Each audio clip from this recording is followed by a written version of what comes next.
in what's now Pakistan. It was originally called Gandhara. Yeah. And he was born to a Kshatriyan father and a Brahmanian mother. And he actually started off as a Masahika monk, if that's correct.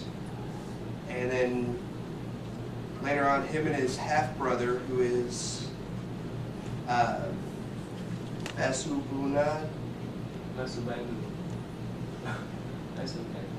Well, they started up the, his brother started up as a Sarvata. Ravana. This is not Thomas Ravana. Yeah. Here's his brother names here. Vasubandhu. Yeah. And then the two of them are credited for starting the Yogacara tradition. Mm-hmm. And the Vijnavada.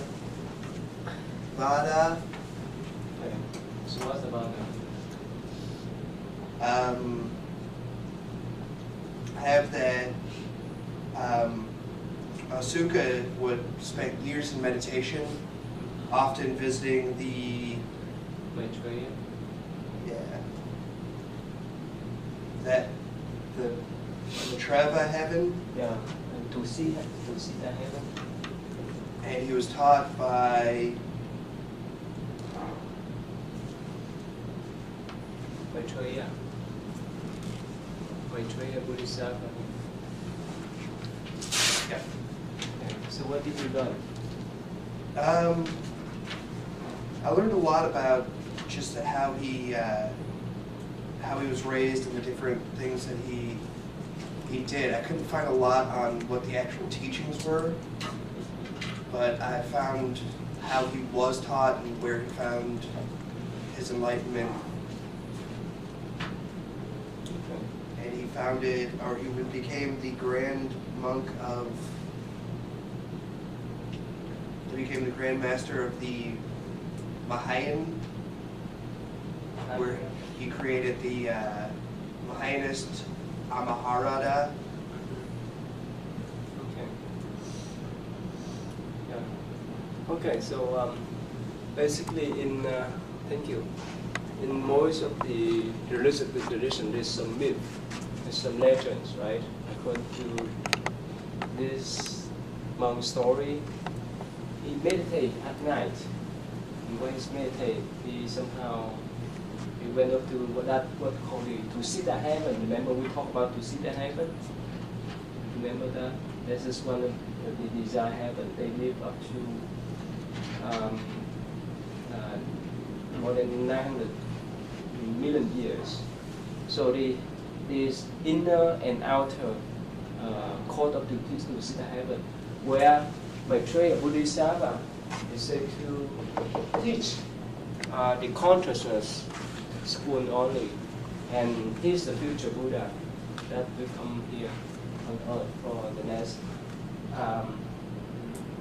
500 million years from now. So that's according to legend.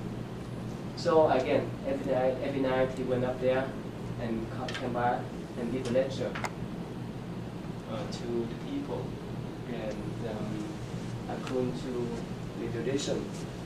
So this Bodhisattva taught him Yoga Jara Bhumri. That means the commentaries about the consciousness. Together with his brother, he created that tradition. Okay, so let us move on to 3.1 before I touch the important things today. Yes, Aaron is not here. Okay. Now, Vasubandhu, this is most important figures too. He's the half brother. Okay, Aaron is coming. Oh, not yet. No. Okay, anyway, so yeah, Vasubandhu is half brother of Asanga. At first, he started to study the Theravada traditions. Remember, I mentioned to you that the big difference, the main difference between the goal, Theravada, in Mahayana, the goal is to become arhats. Right? Remember, to get out of the birth cycle. That's all. To get out of the samsara birth cycle. But the goal of Mahayana is to become Buddha.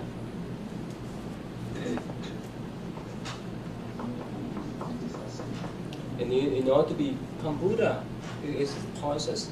There's 52 stages of Bodhisattva.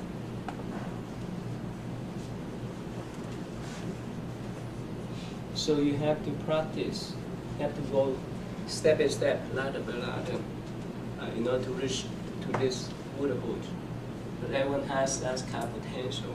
So the reason why, at first, Vasubandhu, he followed these traditions, the Theravada traditions, to promote how we practice so that we can get out of the birth cycle. But later on, his half brother, Asanga, convinced him. So eventually he would convert into Mahayana tradition, and he together with his brother wrote many treatises or commentaries about this school. Yoga Kara, that's been the consciousness school. That's been talk about Buddhist philosophy or Buddhist psychology. That's what we want to talk next. Okay, so that's the two of them is very famous in Mahayana Buddhist tradition too. Okay, so next one. Okay, a consciousness. Now, what do you have there? Is understandable? Yeah, I looked it up.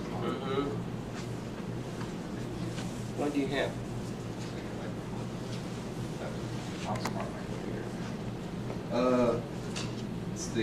It's a eightfold network of awareness, and from what I can tell, different parts of the body have different ways of contributing to the overall awareness of oneself.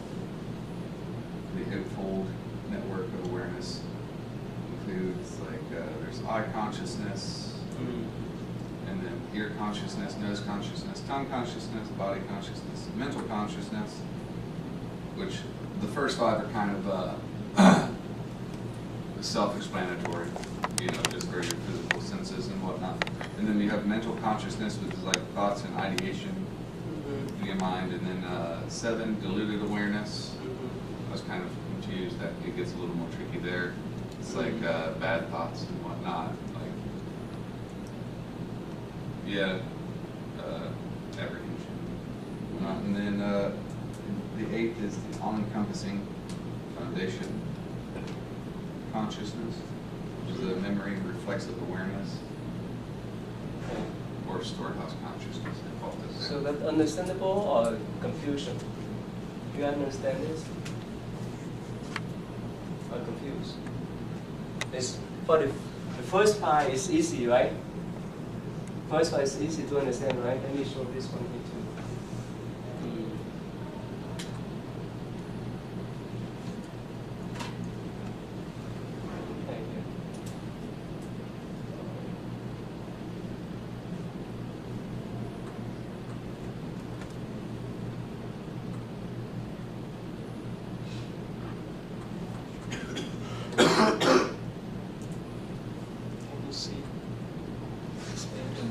Okay, it's clear now, right? So the eyes have the object, that's mean the sight, right? The chair, table, and so forth, right? You can see, you can have the vision to see. The ear with the sound, the nose with the smell, the tongue with the taste, body with the touch, it's simple, right? So which means the eye consciousness. When the eyes see any object, let's say a table, it recognizes, right? Black, white, red, yellow, and so forth, right? And yeah, same. You listen to my sound. When you listen to music, you recognize distinguish. You recognize pleasant, unpleasant, so forth. Nose, you smell. You recognize the smell. The tongue, as for the food, right? And the body, you touch, right? Rough and smooth and so forth. And let me skip this one and go back so that you can see. Yeah, we have another one. Is my consciousness, my object, my object.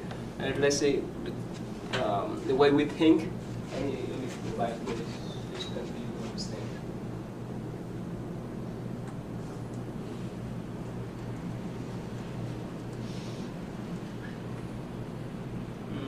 Okay.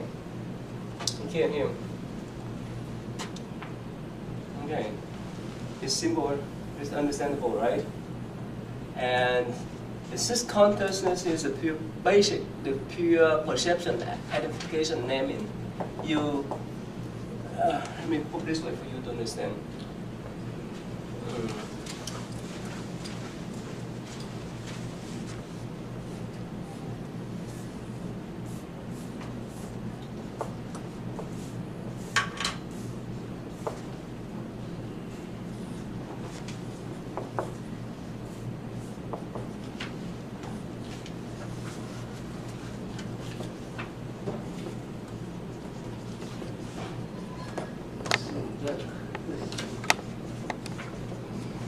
Okay, here, our body is like a house.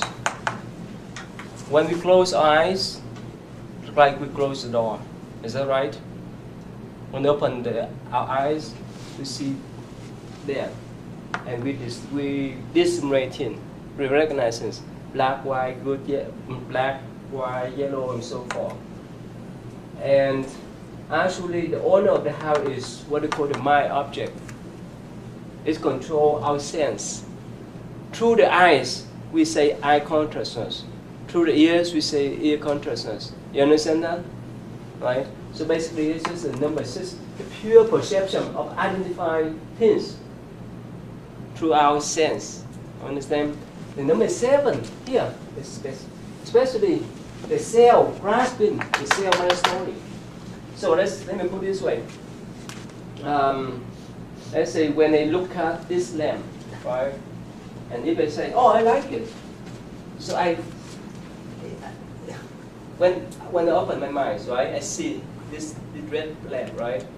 And I think I like it. When I have the notion of like, I rest with the cell here. Number 7, I like that lamp, and I rest that information, the lamp, and I put inside here. Put inside what they call a consciousness storage. Make sense? Or even I don't like, I may rest the negative. This is positive side, and I may rest the negative side too. Which means whenever I don't like or like, I rest the information here. If I don't pay attention, if I remain neutral, it won't stay here. It makes sense? Like when you go out, remember I told you many times, when you out to see someone on the street, you have first impression, right? Right? Either you like a person or you don't like a person. Or if you don't pay attention, that's a different story. But even if you pay attention on that person, but most of the time you may not remain neutral. Make sense? So when you see that person, if you like, you rest here too. And if you don't like, you rest there. Information here, that's just called the seed. So that in future, let me put this way for you to understand easily. So maybe maybe people will see us as a monk working around campus, and then at first they may have that kind of positive, negative impression about us. But later on, let's say when they meet us, let's say in Louisville or LA or so forth, they say, "Oh, I met that monk before." Understand that? Whether they have positive, negative impression about us, because they blend the seed of that kind of information in the storage consciousness. It makes sense, right? So that because of number 7, proper itself, this me. I through the eyes, I have the vision. Through the ears, I have to hear in nature, so I can understand, I can see, I can hear, and so forth, and they get the information keep inside here. And later on, the next time, they will compare. You see the feedback here, feedback loop. You understand that? So it's through, let's say, through the smell, right? Let's say through the taste. Let's say you like pizza, right? You have to choose, let's say, Pizza Hut, or what else? Pizza Hut. Papa John's, Domino, and so forth. So you test all of them already. So let's say you pick up Pizza Hut, right? You may not like the other brand name, right? So with your test, you test all of them, and you like Pizza Hut brand name, right? You see that? You test through your tongue, and you recognize it's delicious, and you say, "Oh, I like it," and you stop here. So next time when you go to Europe, oh, there's a Pizza Hut there. You go there. Make sense? Yeah. You may not go to Milano to buy, or somewhere, the Casca to buy a pizza, but you prefer to buy pizza from Pizza Hut. Because you store this information here. Make sense now? Okay, so that's the function of what we call a consciousness. That's just that different form, you know, what you call here in early Western psychology, they call what? ID, ego, and superego. You know that? What's mean? What's mean? What's mean by this is from Freud, right? ID, ego, superego. What's that? You can learn psychology. The id is yourself. Uh-huh. And the ego is when you're thinking you're above self and everybody else. And superego is extremely thinking you're higher and better. Let me see. Superego, something like that. Okay, let me see. Anyway, let me add this one quick. You guys studied psychology before, right? Okay, let me type here. ID, ego, superego here. Here. Here. The ID is the one that say, I want it now. Right? You see that?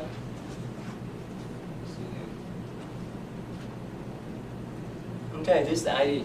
I want it now. Right? Ego, maybe I can analyze people, don't do that. Let's say anything. Right? But for the ego, we negotiate. Maybe I can find a compromise between an urge to have something and an ideal person, ideal thought, and the realistic, the practical approach. So that's what they call ID, ego, and super ego. It's quite different from this kind of approach.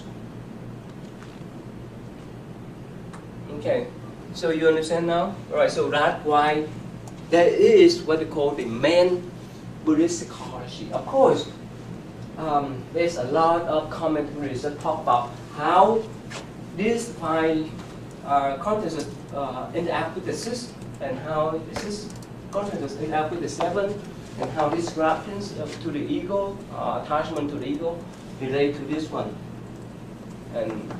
And especially what you call this, the number 8 is alaya. It's very important according to Buddhism. Remember I told you, let's see, when we talk about karma, right? When we do things, whether we do good karma or bad karma, right? And in any action, any speech, any thought that we have, we store in this one, in this eye consciousness. And according to Buddhist view, Buddhist psychology, our karma, let's say, whichever we do here in this life, we move on to the next life in the form of consciousness, because we saw all kind of karma inside here. And according to Buddhist psychology, say that this is the first consciousness that entered the womb, and this is the last one to leave the body. And when we come here, when we come to this earth, we carry all of our seeds, all of the seeds, all the karmas, good, bad, all the picture, all the image. Remember? Could you remember things that you have done when you were, let's say, 5 or 6 years old? You still remember some? Yeah. You still remember, right? Not exactly, but you still remember some incident, right? There's a strike out that you really like or don't like, or something that's happened to you, right? Because you plant that seed already in your life. Make sense? And now, when it's necessary, or when your mind calm enough, this kind of information will pop up. Is that right? That's why you go to the library to study, so that you can remember what the professor or teacher explained for you. Hence, the subject and the subject that discussed in the class. Otherwise, you cannot study in the dining hall, or supermarket, or without. It's not easy to concentrate.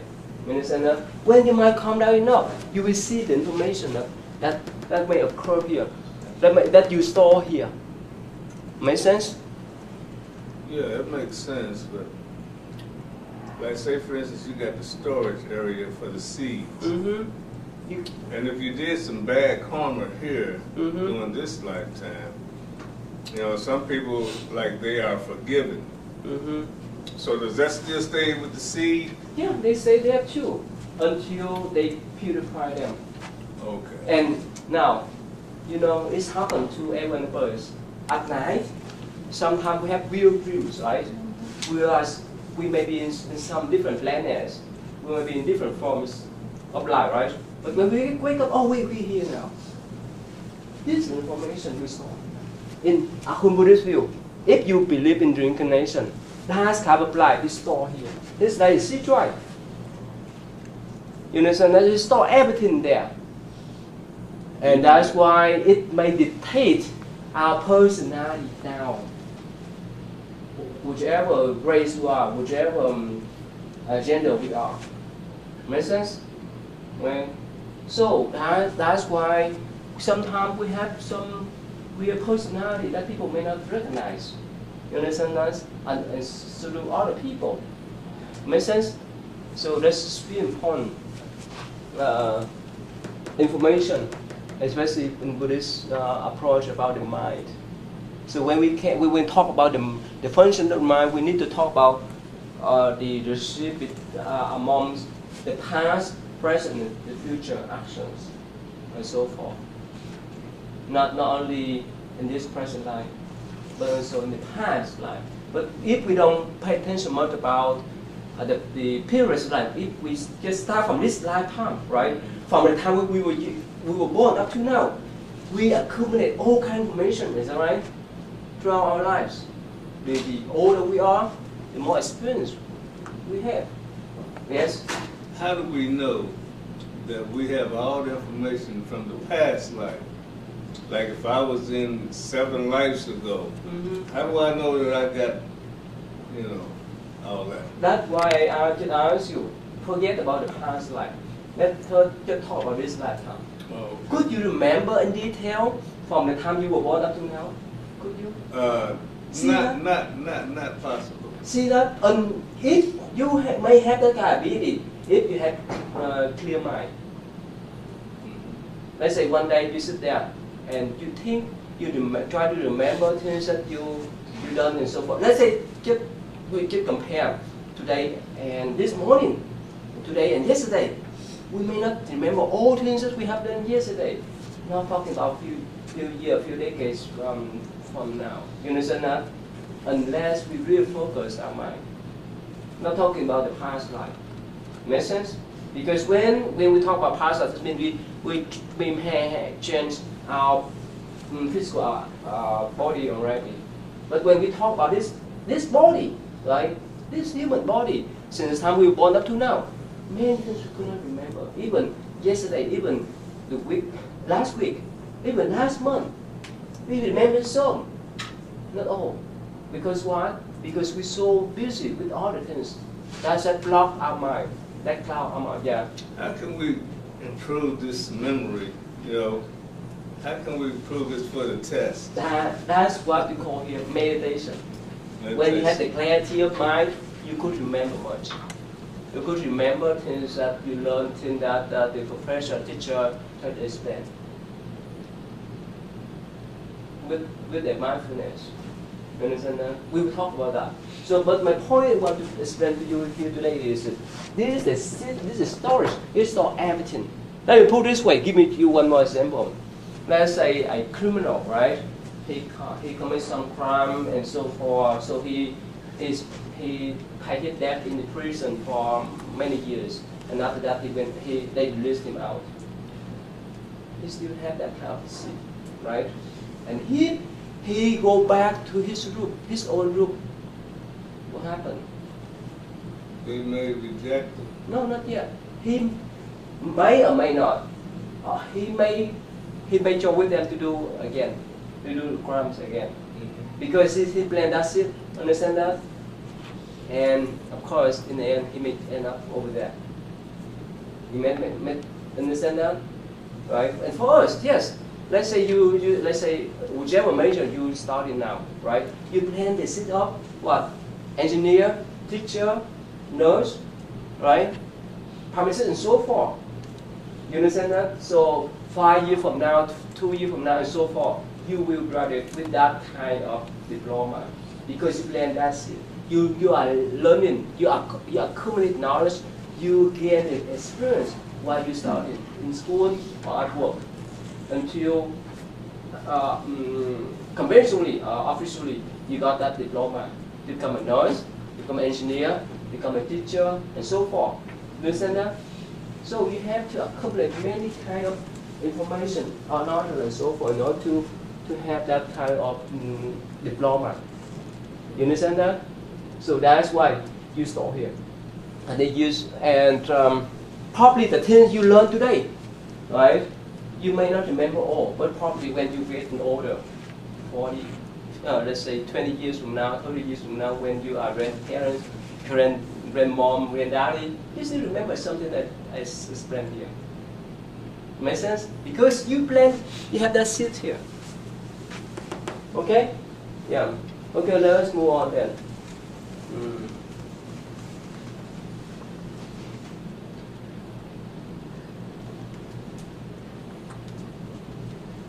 Okay, the next one asked me, she's not here, she's sick, and it's related to Mahaparinibbana Sutta. Yeah, the reason why I put here because it relates to this is Pali version and the other version is Sanskrit version. But according to this Pali version, it talks about how the Buddha passed away, right? How the Buddha advised the monks and nuns that take my dharma or my rules as your teacher, and so forth. But the other tradition, like Mahayana tradition, in this similar title, it says that everyone has Buddha nature. Let me tell you a story. Before this sutra, Mahaparinibbana Sutra, been translated into Chinese, I think during the 3rd or 4th century. And there's many versions of this sutra. And there's some sutra they say that yes, everyone has Buddha nature, everyone has the potential to become Buddha, except the one who create the heaviest crimes, the serious crimes. But the last version of this sutra is say that everyone, including the serious criminals, still have the potential to become Buddha. Yeah, I was reading what it said. Even like they had people that was illiterate, and they became. I Like Buddha? Yeah, next week next week we talk about Huy Nang. He's uneducated person, but he is become sixth patriarch in the Zen traditions. Yes. In Buddhism, educate or not is not important. Then how you live life, how you have the wisdom. Okay, yeah. So that's a basic one. Okay, let's move to Buddha nature. How to this is. Yeah, what do you have there? I found that Buddha nature was, like you said, it's in everyone. It allows someone to reach enlightenment and become Buddha. And I know that through the Mahayana scriptures, depending on which school, it could have different meanings. Things that he did. I couldn't find a lot on what the actual teachings were, but I found how he was taught and where he found his enlightenment. And he founded, or he became the Grand Monk of, he became the Grand Master of the Mahayana, where he created the Mahayanist Amaharada. Okay. Yeah. Okay, so basically thank you. In most of the religious tradition, there's some myth, there's some legends, right? According to this monk story, he meditated at night. And when he meditated, he went up to what called the Tusita heaven. Remember we talked about Tusita heaven? Remember that? This is one of the desire heaven. They live up to more than 900 million years. So this inner and outer court of the Tusita heaven, where Maitreya Bodhisattva is said to teach the consciousness school only. I have that Asuka would spend years in meditation, often visiting the Maitreya. That the Treva heaven. Yeah, and Tusita heaven. And he was taught by Maitreya Bodhisattva. yeah. Okay. So what did you learn? I learned a lot about just how he was raised in the different, in what's now Pakistan. It was originally called Gandhara. Yeah. And he was born to a Satrian father and a Raranian mother.